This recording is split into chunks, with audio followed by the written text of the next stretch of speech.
again, and welcome to another edition of The Public Interest. Of course, this is a weekly discussion forum which provides the opportunity to local journalists to engage the President on matters of national importance. I'm your host, Gomati Gangadin. Thank you for joining us. As usual, joining us this morning is the President of the Cooperative Republic of Guyana, His Excellency Brigadier David Granger. Good morning and welcome, sir. Thank you very much, Gomati. We have two journalists joining us from the local media fraternity. They are to my extreme left, Ms. Radha Motielall from the National Communications Network and Mr. Royden James from HGPTV Nightly News. Good morning and welcome, journalists. Thank you. Sir, this morning we want to focus on deepening social cohesion, which is a priority for your government. Your Excellency, social cohesion is a huge part of your developmental agenda. What progress do you believe the coalition government has made thus far in this area, and what else do you think should and can be done? Well, to start with, the mere establishment of a Ministry of Social Cohesion shows that we recognize that there is a problem, and that ministry was among the first to work together with civil society and the international donor community to have a symposium on social cohesion. Since then, the Minister of Social Cohesion has engaged with religious groups, social groups, and other groups in civil society, and through education, largely, rather than any form of organization, through education, she's been able to bring about a greater degree of awareness of the need for social cohesion. And I think people have started to come together, and she is responsible for faith, and one of the most divisive aspects of modern society is religious intolerance and extremism, and she has done a tremendous amount of work in those fields. So I would say that given the fact that our various ethnic groups only came together in 178 years ago, it seems like only, I think we've made a tremendous amount of progress in creating better understanding and creating the foundation for a more cohesive society. It's very important that we reduce inequality, and some of the measures she's been taking in the Ministry of Social Cohesion are aimed at reducing inequality, and we believe in the coalition that a more equal society would be a more cohesive society. Inequality, I think, is the foundation for divisiveness and ethnic conflicts. Thank you, sir. Roddy, you can start off on the topic. Mr. President, in recent times we would have heard statements which could be classed as racially divisive. More recently, opposition leader Mr. Jack Dio told a crowd in New York that there is an assault on East Indians here in Guyana.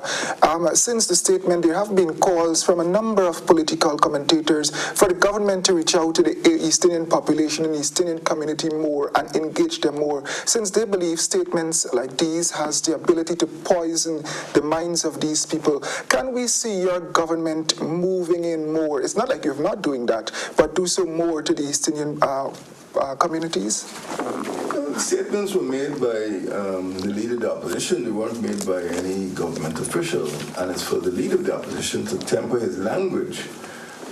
I think when responsible people in society go around preaching divisiveness, for example, if he claimed that, Christians are being persecuted or Hindus are being persecuted, you can then see how crass such a remark would be.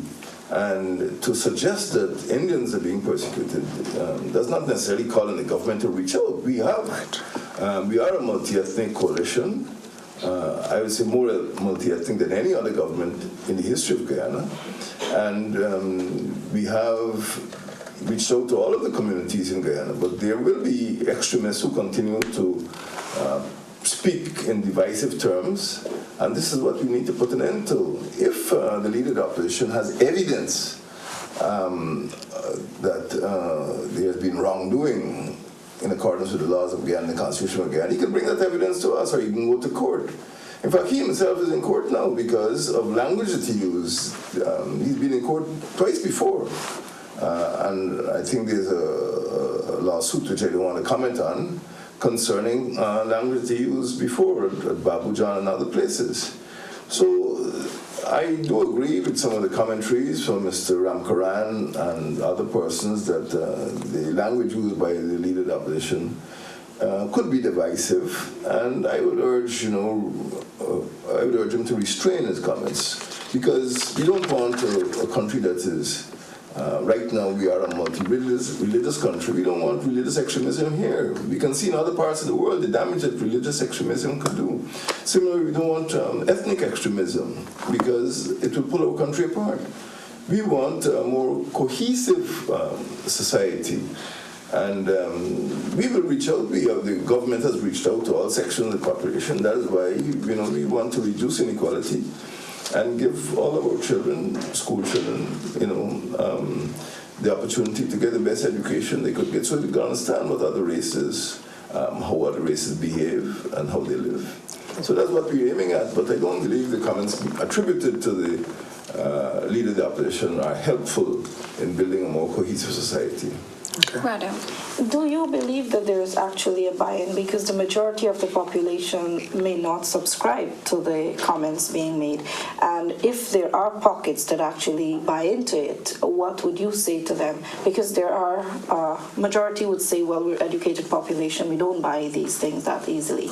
But there are still a few that might. So what would be your message? There will be a few, and I do believe that, coming back to the original question posed by Komati, the Ministry of Social Cohesion should intensify its education and intensify its work among other groups that may feel marginalized for whatever reason. One of the weaknesses in our education system is that there's no single narrative about Guyanese history. So people go off believing a lot of myths and legends, and they often don't know the truth. So they only know things which have been told them at home or in the bottom house. And it's only when they go into wider society they discover that some of the things that they've been told at home are untrue. And that is why now the mixed group in our population is the third largest group. Because more and more people are discovering that people may be different, but ethnicity is not a basis for hatred, and it is something that is to be regarded as not natural and normal. So I would urge that in my own government, we put in the education system a more coherent narrative of Guyanese. We've just come out of the emancipation celebrations. As I said, emancipation is a truly national day, because it represents the 178th anniversary of the arrival of Indians in Guyana, the 178th anniversary of the emancipation of Africans. It was the reason why Portuguese came, why Chinese came. It is a day which brought our various ethnic groups together. And this is the type of message I would like us to tell our children, that we came from 4 different continents, but we have a common destiny. Royden. Mr. President, do you foresee social cohesion being taught in our schools as a subject going forward? Because, to diagnose the actual problem. It's a good question. You're putting ideas in my head. I didn't see it being taught as a subject. I see it emerging out of the form of education we adopt. And that's why in answer to Radha's question, I said, yes, we must teach more of our common history. And I would add to that, we must in our social studies, we must engender or encourage greater understanding of each other's customs, behavior. So we remove suspicion, we remove resentment, we remove prejudice, we remove discrimination. And people will realize that, okay, Hinduism is different from Islam, but there's no need to hate. Christianity is different from Baha'i or Hinduism, but it doesn't call for hatred, it calls for understanding. So that's a good idea, which I'll discuss with you later, but yes, we need to emphasize those topics in school which encourage greater understanding among people. Radha. Just a quick follow-up. Apart from addressing this issue at home, there's always this tendency to bring this topic back up overseas. How much are you impressing on your diplomats going off overseas to nip this in the bud and to address it with the population ahead, prepare them for this type of Well, if you look at my remarks to the diplomats week before the last, I did speak about the national interest, and I see Guyana as a single nation state, and we have a common interest. And the message that our diplomats must take, not only in the diaspora but in dealing with other countries, is that Guyana is a secure, stable, and coherent state, a cohesive state, which welcomes investment, which welcomes tourists, visitors to come to our country. That is the message. The days of countries with single ethnic groups, passed. We don't have many countries in the world which can claim to be, to have that sort of ethnic superiority, especially in the New World. The greater part of the population in the New World is made up of immigrants, from Europe and other parts of the country, other parts of the globe. So I would say that the diplomats have a task to take this message forward, and I would relate it to Royden's question that, in our literature, in our promotional material, we should give due credit to all parts of our population so that people come to accept that we don't have some people living in the bush and some in the coast, some people bright, some people dull, some people believe in this and believe in that. We're looking at greater social cohesion, and I would say that the education system is at the basis of understanding one another.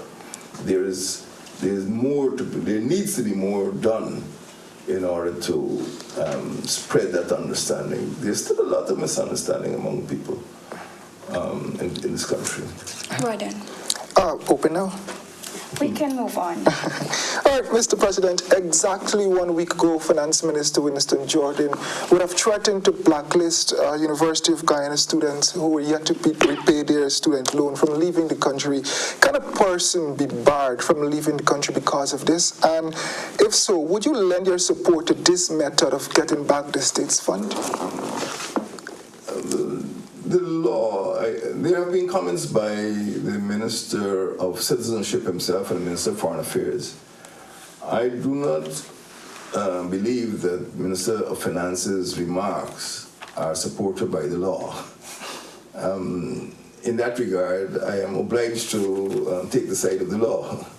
If it is not lawful, it can be enforced. There must be other measures which you must rely on to get students to repay their loans. There must be other sanctions. I agree with Minister of Finance. I can understand his frustration because we need the money, and it's meant to be a revolving fund. And if students 1 year or for several years at a time do not repay their loans, it deprives other students eventually from drawing from that shrinking pool. So there needs to be other measures, and we must move away from banning and use other more persuasive and less coercive measures. But some persons seem to have set their minds against repayment, and I would think that maybe closer investigation might just deem them unsuitable or too risky to give them loans in the first place. So they must demonstrate their bona fides, and we have to fall back on the guarantors. But it is a problem, and as I said, I understand the minister's frustration. But banning people from leaving the country is not, I don't think it's provided for in the law.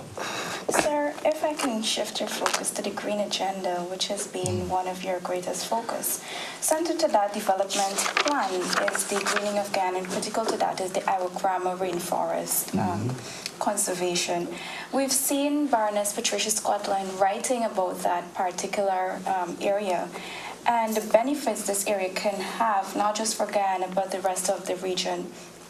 Sir, you've sought to establish the Department of Environment. How do you see the purpose? How do you see this department coming to bring your greening agenda into focus, and what role it will play in Guyana's green agenda? Well, in the first instance, the establishment of the Department of the Environment is a positive move. As you know, there have been lots of malpractices in the environment, people smuggling wildlife out of the country. Some areas, like our wetlands, are not adequately covered in our 5 protected areas. To some extent, the coastal zone has been neglected.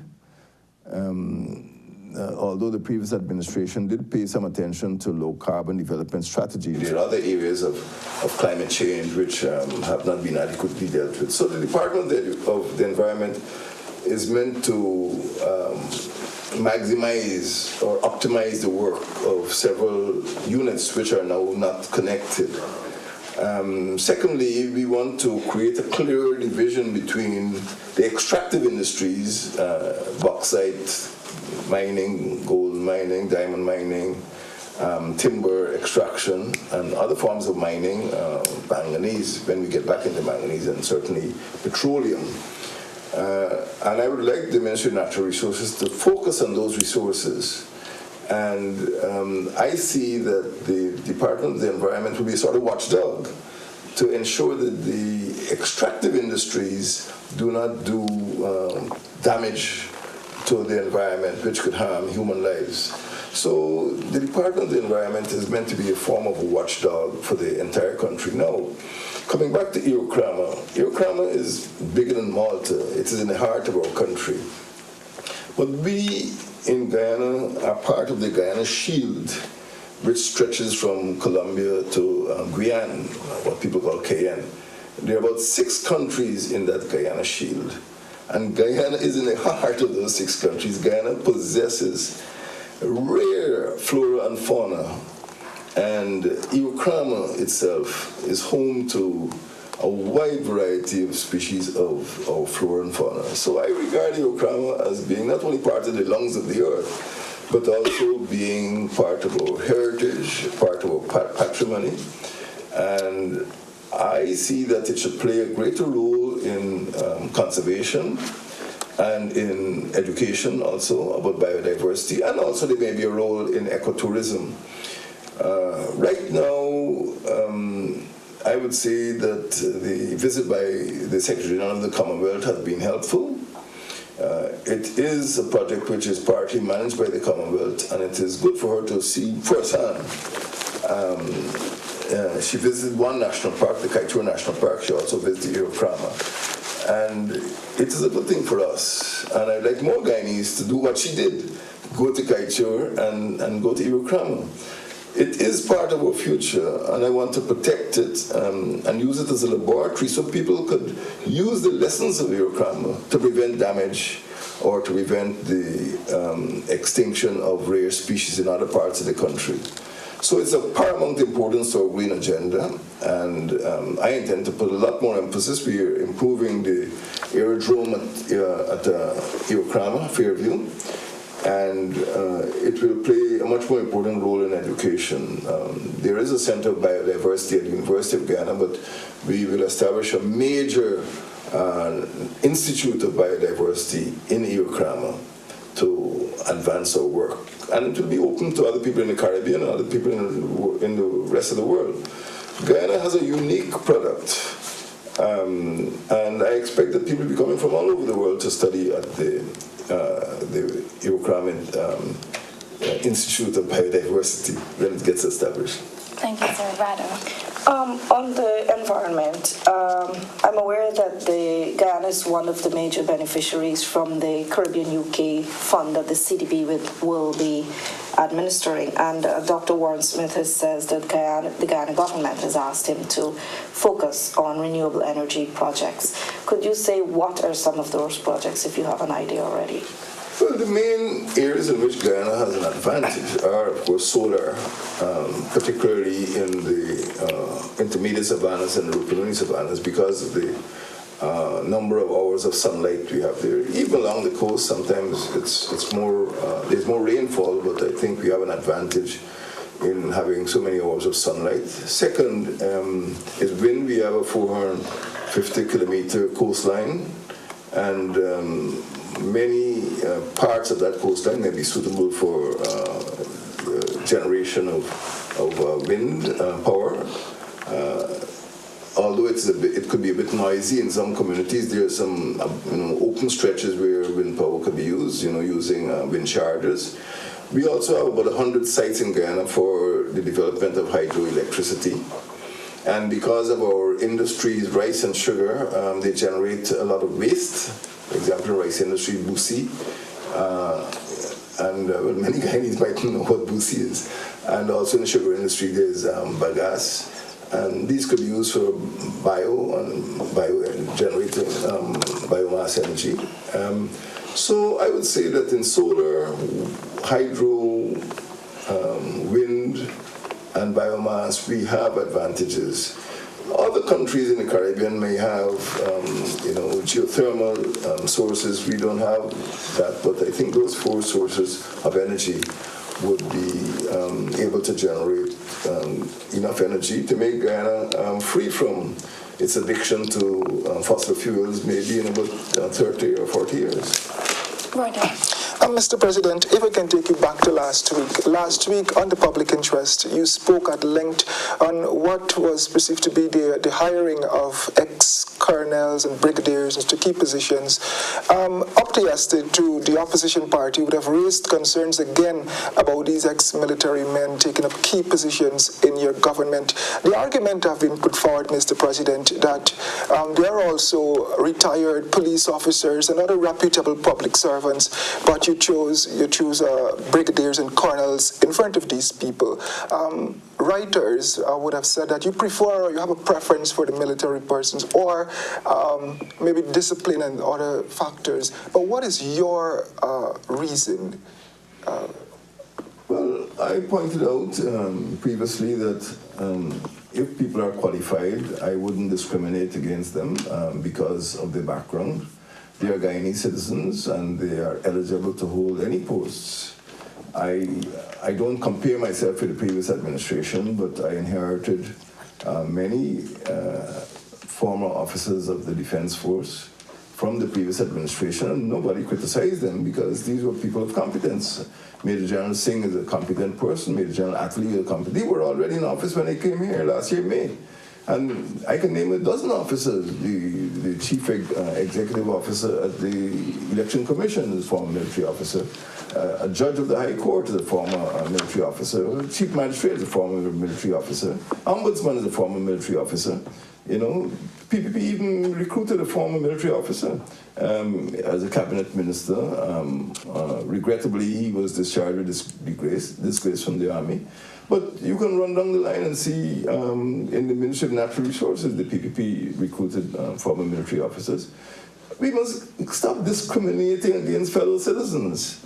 And please bear in mind that the PPP is preparing for Congress, so you'll get a lot of wild statements between now and December. They're trying to appeal not to the public, they're trying to appeal to their own party supporters so that they could, perhaps have a good profile when they go into party Congress. So don't take them seriously. I mean, they know that they're not speaking truthfully. They were the heaviest recruiters of former military officers while they were in power. But again, I don't compare myself with them. I'm looking for competent people. And if you can show me that there's any officer or former officer who is incompetent, well, I can, have him or her replaced by a more competent person.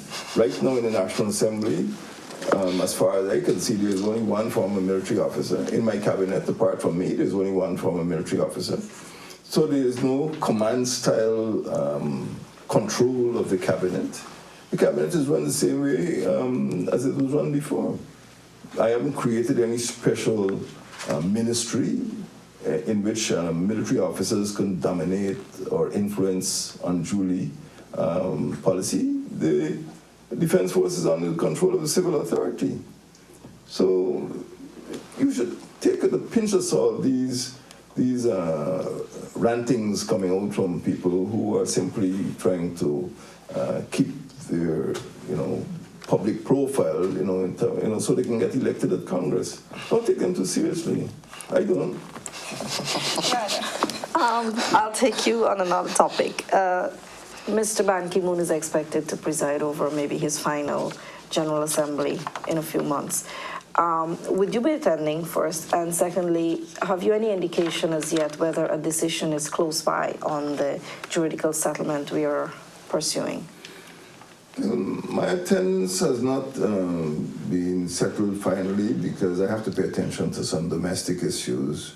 We are aiming at a budget in December, and I have to have some engagements in the last quarter, in fact in the last 4 months of the year, to ensure that the budget achieves the development objectives that we've set ourselves. I have had several engagements with Mr. Ban Ki-moon, a couple face-to-face and some by letters. And as you know, it's 50 years since the Geneva Agreement was signed. The Secretary General of the United Nations has a role to play. And I have, by way of letter, been urging him to play that role, to perform that task, simply because Guyana has been bleeding, and it's unfair to Guyanese people, it's unfair to our children, to have to survive under the cloud of a claim. It's worse than a cloud. We have actually had our territorial waters invaded by Venezuelan Navy. We are subject to harassment, diplomatic harassment, in which investors are scared away from our country. So it is very important to us, and I will continue to urge the Secretary General to do what he is supposed to do under the Geneva Agreement and take this matter to settlement. We have, over the last 50 years, we've exhausted every peaceful means, and the final every other peaceful means, and the final peaceful means at our disposal is to take it to the International Commission on Jurists. So let us go there. No positive responses yet, though. No agreement. As yet. Mainly because of the situation in Venezuela and the behavior of the government of the Bolivarian Republic of Venezuela. So that is, Venezuela has never been interested in having the matter settled juridically, because Venezuela knows very well that its entire claim is false, is bogus. And they know that if it goes to the court, it'll be thrown out. So Venezuela, has not demonstrated any inclination to go to the court. I want to ask this question, which the public has been thinking and debating, whether we can anticipate greater attention from Venezuela, negative or otherwise, as we pursue an oil and gas industry. There have been indications that Venezuelan rekindling of interest, particularly in the maritime zone, exclusive economic zone, has been as a result of the positive indications that there's oil and gas in our EEZ. I don't know what goes on in Mr. Maduro's head, and right now I'm sure he has other preoccupations. But yes, we need to assure all of the experts, about half a dozen companies in our EEZ now, and we want to give them the assurance that their investments will be safe. But that is one of the main reasons why the settlement of the territorial controversy is so urgent. And I think other countries in the Caribbean, other countries in the Commonwealth understand that. And I'd like the United Nations Secretary General to take the matter to court. Roddy, you have the last question. President, if I can take you to Wales Estate. What are the concrete plans for the diversification of the Wales Estate? What will be done to the factory itself? We all know that this is tens of millions of dollars of equipment geared at sugar production. What will be done with that? Throughout Guyanese history, I think over the last century and a half, estates have been closed, unproductive factories have been shut down, and there have been amalgamations. This is a normal economic function. This is not punitive. We want an efficient sugar industry. And the question is that in the entire West Demerara, a decision was made to really amalgamate. The productive areas have to be amalgamated. Similarly on the East Coast, we're not interested in putting sugar workers on the street. We're interested in efficiency, and we look at amalgamation. So if something is not functioning efficiently, it will be considered maybe for shutting down or modification. But we want to save workers' jobs, and we want to save the sugar industry. That's what we want to do. Thank you, sir. Thank you, journalists. That has brought us to the end of this week's edition of The Public Interest. Do join us next time. Have a blessed day, Guyana. Goodbye.